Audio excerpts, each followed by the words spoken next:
Here's a mobility move to keep your hips happy and healthy and keep you moving pain-free. This is called the 90-90 due to the positioning of your legs at 90-degree angles.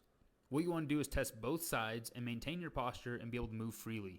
However, if you notice that you can't maintain your posture or that one side is extremely tight compared to the other, then this means it's time to address your hip mobility. This will directly affect how you squat and how you lunge, which can potentially lead to injury. What you'll want to do is get down into the 90-90 position and start moving your leg up and down, both at your knee and at your ankle. This will help work the internal and external rotation of the hip. Here's your warning though, if you do notice one side is overly tight compared to the other, then what you want to do is make sure that you go slow and breathe through each and every movement that you do to prevent any cramping. Now go ahead and retest afterwards, and your squat and your lunges should be good to go.